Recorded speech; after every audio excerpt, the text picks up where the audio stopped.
ഇന്ന് തൃക്കാർത്തിക. നമ്മുടെ ജീവിതത്തിലെ സകല ദുഃഖ ദുരിതങ്ങളും തീർത്ത് നമ്മുടെ ജീവിതത്തിലേക്ക് ഐശ്വര്യവും സമ്പൽ സമൃദ്ധിയും നിറയ്ക്കാനായി അമ്മ മഹാമായ മഹാലക്ഷ്മി ദേവി ആദിപരാശക്തി കടന്നു വരുന്ന ഏറ്റവും വിശേഷപ്പെട്ട ത്രിസന്ധ്യ.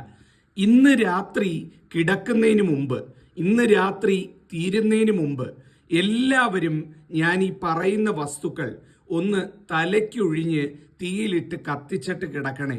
കാരണം വേറെ ഒന്നുമല്ല, നമ്മുടെ ജീവിതത്തിലെ ഇന്ന് വരെ നമ്മൾ അനുഭവിച്ചു കൊണ്ടിരിക്കുന്ന സകല ദുഃഖ ദുരിതങ്ങളെയും സകല ദോഷങ്ങളെയും ഇല്ലാതാക്കാൻ വരും വർഷം നമുക്ക് എല്ലാ രീതിയിലും ഐശ്വര്യത്തിൻ്റെതും ഉയർച്ചയുടെയുമായി തീരാൻ ഇത് സഹായിക്കുന്നതാണ്. ഭഗവതി ചൈതന്യം നിറഞ്ഞു തുളുമ്പുന്ന ഭഗവതി സാന്നിധ്യം നമ്മുടെ ഓരോരുത്തരുടെയും ഭവനങ്ങളിലുള്ള ത്രിസന്ധ്യയാണ് ഇന്നത്തെ സന്ധ്യ. അതുകൊണ്ട് തന്നെ ആരും ഈ അവസരം വിട്ടുകളയരുത്. ഇന്ന് രാത്രി വിളക്കൊക്കെ അണച്ച് കിടക്കുന്നതിന് മുമ്പായിട്ട് രാത്രി എല്ലാവരും ഇത് ചെയ്യണം. അതിൻ്റെ ഗുണം നിങ്ങൾക്കും കുഞ്ഞുങ്ങൾക്കും കുടുംബത്തിനും ലഭിക്കുന്നതായിരിക്കും. അപ്പം ആദ്യം ഇത് ചെയ്യേണ്ട സമയത്തെ പറ്റി മനസ്സിലാക്കാം. ഇത് ചെയ്യേണ്ട സമയം എന്ന് പറയുന്നത് ഇന്ന് രാത്രി, അതായത് സന്ധ്യയ്ക്ക് വിളക്കൊക്കെ തെളിയിച്ച് പ്രാർത്ഥിച്ചൊക്കെ കഴിഞ്ഞ് ആ നിലവിളക്കൊക്കെ അണച്ചു കഴിഞ്ഞ് രാത്രി കിടക്കുന്നതിനും നിലവിളക്ക് അണയ്ക്കുന്നതിനും ഇടയിലുള്ള ആ ഒരു സമയമുണ്ടല്ലോ, ആ സമയത്ത് വേണം ചെയ്യാനായിട്ട്. കിടക്കുന്നതിന് മുമ്പ്, രാത്രി ഉറങ്ങാൻ പോകുന്നതിന് മുമ്പ് ചെയ്യുന്നതായിരിക്കും ഏറ്റവും ഉചിതം എന്ന് പറയുന്നത്. വീട്ടിലെ എല്ലാവർക്കും വേണ്ടി ഒരാളാണ് ഈ കർമ്മം ചെയ്യേണ്ടത്. അതായത് ഓരോരുത്തരും തനിത്തനിയായിട്ട് പ്രത്യേകം ചെയ്യേണ്ട കാര്യമില്ല. വീടിന് മൊത്തത്തിൽ ഒരാൾ, അത് വീട്ടിലെ ഗൃഹനാഥയോ അമ്മയോ അല്ലെങ്കിൽ വീട്ടിലെ മുതിർന്ന അംഗങ്ങൾ ആരെങ്കിലോ, അങ്ങനെ ഒരാൾ വേണം ഈ ഒരു കർമ്മം അല്ലെങ്കിൽ ഈ ഒരു ഉഴിയൽ ചെയ്യാൻ എന്ന് പറയുന്നത്. ഓരോരുത്തർക്കും പ്രത്യേകം ചെയ്യേണ്ട കാര്യമില്ല. ഇത് ചെയ്യാനായിട്ട് നമുക്ക് ആവശ്യമുള്ള സാധനങ്ങൾ എന്ന് പറഞ്ഞു കഴിഞ്ഞാൽ ഞാൻ ഈ പറയുന്ന വസ്തുക്കൾ എടുക്കുക. ഒന്നാമത്തെ പറയുന്നത് 5 വറ്റൽ മുളക് എടുക്കുക. വീട്ടിൽ വറ്റൽ മുളക് ഇല്ലാത്തവരാണ് എന്നുണ്ടെങ്കിൽ കുരുമുളക് 5 എടുത്താലും മതി എന്നുള്ളതാണ്. വറ്റൽ മുളക് എന്ന് പറയുമ്പം പൊട്ടാത്ത, കീറാത്ത, ഈ ഞെട്ടൊന്നും ഇറുക്കാത്ത നല്ലത് നോക്കി 5 വറ്റൽ മുളക് എടുക്കുക. വറ്റൽ മുളക് ഇല്ലാത്തവര് ഞാൻ പറഞ്ഞ പോലെ കുരുമുളക് എടുക്കാവുന്നതാണ്. 5 എടുക്കുക. ഇതാണ് ഒന്നാമതായിട്ട് വേണ്ടത്. രണ്ടാമതായിട്ട് വേണ്ടത് എന്ന് പറയുന്നത് ഒരു നുള്ള് കടുകാണ്. ഒരു നുള്ള് കടുക് എന്ന് പറയുമ്പോൾ കുറച്ച് മതി, ഒരുപാടൊന്നും എടുക്കണ്ട, ഒരു നുള്ള് കടുകാണ്. മൂന്നാമതായിട്ട് എടുക്കേണ്ടത് എന്ന് പറയുന്നത് ഉപ്പാണ്. അത് കല്ലുപ്പ് എടുക്കാം, സാധാരണ ഉപ്പ് എടുക്കാം, ഏതെങ്കിലും ഒരു ഉപ്പ് ഒരു ചെറുതായിട്ടൊരു പിടി എടുക്കുക. അപ്പൊ ഈ 3 കാര്യങ്ങളാണ് ഇതിനായിട്ട് ആദ്യം എടുക്കേണ്ടത് എന്ന് പറയുന്നത്. അതുപോലെ ഇത് ഒഴിഞ്ഞ് തീയിലിടാനായിട്ട് മുൻകൂട്ടി തീ കരുതുക. തീ കരുതുക എന്ന് പറയുമ്പം അടുപ്പ് കൂട്ടാം, അത് ഏറ്റവും നല്ലതാണ്. അടുപ്പിൽ തീ കൂട്ടി അടുപ്പിലിടുന്നത് ഏറ്റവും നല്ലതാണ്. അടുപ്പില്ലാത്തവര് ഒരു ചിരട്ടയിലോ അല്ലെങ്കിൽ ഒരു പാത്രത്തിലോ തീ ഇട്ടിട്ട് അതിനകത്തിട്ടാലും മതി. അപകടം വിളിച്ചു വരുത്തരുത്, ശ്രദ്ധിച്ചു വേണം. അതല്ലെന്നുണ്ടെങ്കിൽ പറമ്പിലോ അല്ലെങ്കിൽ തൊടിയിലോ എന്തെങ്കിലും കുറച്ച് തീ ഇട്ടിട്ട്, ചപ്പ് ചവറായാലും കുഴപ്പമില്ല, കുറച്ച് തീ ഇട്ടിട്ട് ആ തീയിൽ കൊണ്ടുപോയി ഇട്ടാലും മതി. അഗ്നിയിൽ ലയിപ്പിക്കണമെന്നുള്ളതേ ഉള്ളൂ, അല്ലാതെ ഇന്ന തീ തന്നെ വേണമെന്നുള്ള നിർബന്ധം ഇതിനില്ല. അടുപ്പ് കൂട്ടിയിടാൻ പറ്റുമെങ്കിൽ അതാണ് ഏറ്റവും നല്ലത് എന്ന് പറയുന്നത്. അപ്പോ ഇത് ചെയ്യേണ്ടത് എങ്ങനെയാണ് എന്ന് ചോദിച്ചാൽ ഞാൻ പറഞ്ഞ പോലെ 3 വസ്തുക്കളും നിങ്ങളുടെ ഉള്ളം കയ്യിൽ എടുക്കുക. 5 വറ്റൽ മുളക് അല്ലെങ്കിൽ കുരുമുളക്, ഒരു പിടി കടുക്, ഒരു നുള്ളുപ്പ്. ഇത്രയും കാര്യം നിങ്ങളുടെ ഉള്ളം കയ്യിൽ മുറുകി പിടിക്കുക. പിടിച്ചതിന് ശേഷം വീട്ടിലെ ഏറ്റവും മുതിർന്ന അംഗം മുതൽ ഏറ്റവും താഴത്തെ അംഗം വരെ എന്നുള്ള ഓർഡറിൽ അല്ലെങ്കിൽ ആ ഒരു കണക്കിൽ ഇത് ഒഴിയാൻ കൊണ്ടുപോവുക. വീട്ടിലെ ഏറ്റവും മുതിർന്ന അംഗം എന്ന് പറയുമ്പം ഇപ്പം മുത്തശ്ശനോ മുത്തശ്ശിയോ ആണ് മുതിർന്നത് എന്നുണ്ടെങ്കിൽ അവരിൽ നിന്ന് വേണം ആദ്യം ഒഴിയാനായിട്ട്. പിന്നീട് 2ാമത് പ്രായം കൂടിയ ആള്, 3ാമത് പ്രായം കൂടിയ ആള്, ഈ ഒരു കണക്കിൽ വേണം വീട്ടിലെ എല്ലാവരെയും ഒഴിയാൻ എന്ന് പറയുന്നത്. അങ്ങനെ വീട്ടിലെ ഓരോ അംഗത്തിന്റെ അടുത്ത് ചെന്ന് ഓരോ അംഗത്തിനെയും 3 പ്രാവശ്യം അടിമുടി ഒഴിയണം.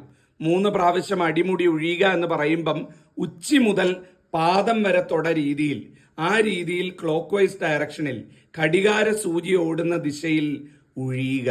ഉഴിയുക എന്ന് പറയുമ്പം ഈ ഉഴിയുന്ന വ്യക്തി, അതായത് ആർക്കാണോ ഉഴിയുന്നത് ആ വ്യക്തി, ഉഴിയുന്ന വ്യക്തി, കയ്യിൽ ഈ വസ്തുക്കൾ കരുതിയിരിക്കുന്ന വ്യക്തി പടിഞ്ഞാറോട്ട് തിരിഞ്ഞും, ഉഴിയപ്പെടുന്ന വ്യക്തി, ആരെയാണോ ഒഴിയുന്നത് ആ വ്യക്തി കിഴക്കോട്ട് തിരിഞ്ഞും നിന്ന് വേണം ഒഴിയാനായിട്ട് എന്ന് പറയുന്നത്. അങ്ങനെ 3 തവണ ഈ വസ്തുക്കൾ ഉപയോഗിച്ച് ഓരോ വ്യക്തിയെയും നിങ്ങൾ ഒഴിയണം. ഒഴിയുന്ന സമയത്ത് ഞാൻ ഈ പറയുന്ന ദേവീ മന്ത്രം കൂടി ചൊല്ലിക്കൊണ്ട് നിങ്ങൾ ഓരോരുത്തരെയും ഒഴിയുക. മന്ത്രം ഇങ്ങനെയാണ്: ഓം സർവദുഷ്ടനാശിനി മഹാദേവ്യേ നമ. എങ്ങനെയാണ്? ഓം സർവദുഷ്ടനാശിനി മഹാദേവ്യേ നമ. ഈ ഒരു മന്ത്രം ചൊല്ലിക്കൊണ്ട് വേണം ഈ അടിമുടി ഒഴിയാനെന്ന് പറയുന്നത്. ഓരോ വ്യക്തിയെയും ഒഴിയുമ്പോഴും ഈ മന്ത്രം ചൊല്ലണം. ഈ മന്ത്രം ചൊല്ലിക്കൊണ്ട് ഓം സർവദുഷ്ടനാശിനി മഹാദേവിയെ നമ എന്ന് പറഞ്ഞുകൊണ്ട് 3 തവണ ഒഴിയുക ഓരോ വ്യക്തിയെയും. ഇങ്ങനെയാണ് ഒഴിയേണ്ടത്. ഒഴിഞ്ഞു കഴിഞ്ഞു കഴിയുമ്പം ഓരോ വ്യക്തിയുടെയും കയ്യിൽ നിന്ന് അവരണിഞ്ഞിരിക്കുന്ന വസ്ത്രത്തിലെ ഒരു നൂല് കൂടെ വാങ്ങുക. അവരോരോരുത്തരും അണിഞ്ഞിരിക്കുന്ന വസ്ത്രത്തിൽ നിന്ന് ഒരു നൂല്, അതായത് അവരിട്ടിരിക്കുന്ന ഡ്രസ്സിൽ നിന്ന് ഒരു നൂല് ഇളക്കിയെടുത്ത് തരാൻ പറയുക. ഇനി ആ ഡ്രസ്സിൽ നിന്ന് പറ്റില്ല എന്നുണ്ടെങ്കിൽ അവരണിയുന്ന മറ്റ് ഡ്രസ്സുകളിൽ നിന്നായാലും ഒരു ചെറിയ നൂല് കഷ്ണം ഇളക്കിയെടുത്ത് ഈ ഒഴിയുന്നതിൻ്റെ കൂടെ വാങ്ങിക്കുക. ഇപ്പോൾ ഉദാഹരണത്തിന് 5 പേരുള്ള വീടാണ് എന്നുണ്ടെങ്കിൽ ഒഴിഞ്ഞു കഴിയുമ്പം ഈ ഒഴിഞ്ഞ മുളകിൻ്റെയും കടുകിൻ്റെയും അതുപോലെ ഉപ്പിൻ്റെയും കൂടെ 5 പേരുടെ ഡ്രസ്സിൽ നിന്നുള്ള 5 നൂല് കാണും. അപ്പം ആ 5 നൂലും കൂടെ ചേർത്ത് വേണം നിങ്ങൾ കൊണ്ടുപോയി അഗ്നിക്ക് ഇരയാക്കാൻ എന്ന് പറയുന്നത്. അപ്പം ആ ഒരു കാര്യവും കൂടെ തെറ്റാതെ ശ്രദ്ധിക്കണം. എല്ലാവരെയും ഒഴിയുന്ന കൂട്ടത്തിൽ സ്വയം ഒഴിയാൻ മറന്നു പോകല്ലേ. പലർക്കും പറ്റുന്ന ഒരു അബദ്ധമാ, എല്ലാവരെയും ഒഴിയും, സ്വയം ഒഴിയാൻ അങ്ങ് മറന്നു പോകും. അപ്പം ആ ഓർഡർ അനുസരിച്ച്, നിങ്ങളുടെ പ്രായത്തിന്റെ ഓർഡർ അനുസരിച്ച് നിങ്ങളും നിങ്ങളെ സ്വയം ഒഴിയാൻ വിട്ടുപോകരുത്. സ്വയം ഒഴിയുക എന്ന് പറയുമ്പോൾ കിഴക്കോട്ട് തിരിഞ്ഞു നിന്ന് ഉച്ചി മുതൽ പാദം വരെ ക്ലോക്ക് വൈസ് ഡയറക്ഷനിൽ 3 തവണ ഒഴിയുക. ഒഴിയുന്ന സമയത്ത് നിങ്ങൾ തന്നെ സ്വയം ഈ നാമം ചൊല്ലുക. ചൊല്ലിക്കൊണ്ട് 3 തവണ ഒഴിഞ്ഞ് നിങ്ങളുടെ വസ്ത്രത്തിൽ നിന്നും ഒരു നൂലെടുത്ത് കത്തിക്കാനായിട്ട് വെക്കുക. അതിനുശേഷം വേണം ഒഴിഞ്ഞ് പൂർത്തിയാക്കി കൊണ്ടുപോയി തീയിലിടാൻ എന്ന് പറയുന്നത്. അങ്ങനെ തീയിലിട്ട് കത്തിച്ച് തീയെല്ലാം കെട്ടടങ്ങി എന്ന് ഉറപ്പ് വരുത്തിയ ശേഷം ഈ കർമ്മം ചെയ്ത ആളുണ്ടല്ലോ, കർമ്മം ചെയ്ത ആള് പോയി കുളിക്കണം. കുളിക്കുക എന്ന് പറയുമ്പം മേല് കഴുകി കുളിച്ച് ശുദ്ധി വരുത്തിയതിന് ശേഷം വേണം ഉറങ്ങാൻ പോകാൻ എന്ന് പറയുന്നത്. ഇത് പ്രധാനപ്പെട്ട കാര്യമാണ് കേട്ടോ. എല്ലാവരും ഇത് കുളിക്കേണ്ട കാര്യമില്ല. ആരാണോ എല്ലാവരെയും ഒഴിഞ്ഞത് അല്ലെങ്കിൽ ഒഴിഞ്ഞത് തീയിലിട്ടത് ആ വ്യക്തി പോയി കുളിച്ച് ശുദ്ധിയായിട്ട് വേണം പോയി കിടന്നുറങ്ങാൻ എന്ന് പറയുന്നത്. മറന്നു പോകരുത്. എല്ലാ കർമ്മവും ചെയ്തു കഴിഞ്ഞ് പോയി കുളിച്ചിട്ട് വേണം കിടക്കാൻ എന്ന് പറയുന്നത്. ഇന്ന് ഈ തൃക്കാർത്തിക നാളിൽ എല്ലാവരും ഇത് ചെയ്യണം. രാത്രി കിടക്കുന്നതിന് മുമ്പ് നിങ്ങളുടെ ജീവിതത്തിൽ ഇന്ന് വരെ അനുഭവിച്ചുകൊണ്ടിരിക്കുന്ന സകല ദോഷങ്ങളും സകല ദുരിതങ്ങളും സകല തടസ്സങ്ങളും സകല കണ്ണേറും സകല പ്രാക്കും സകല ശത്രുദോഷവും എല്ലാം നീങ്ങി നമ്മുടെ ജീവിതത്തിലും ഐശ്വര്യവും ഉയർച്ചയും കടന്നു വരുന്നതായിരിക്കും. വരും ദിവസങ്ങൾ ഉയർച്ചയുടെയും ഐശ്വര്യത്തിൻ്റെയുമായി തീരും. വരുന്ന വർഷം 2025 നമ്മൾ കാലെടുത്ത് വെക്കാൻ പോവുകയാണ്. 2025 നമുക്ക് സൗഭാഗ്യത്തിൻ്റെതായി മാറും. അങ്ങനെ എല്ലാം കൊണ്ടും നന്നായി വരും എന്നുള്ളതാണ്. അപ്പം എല്ലാവരും ഇത് ചെയ്യുക. ജഗദീശ്വരനെ അനുഗ്രഹിക്കട്ടെ. നന്നായി വരട്ടെ. നന്ദി, നമസ്കാരം.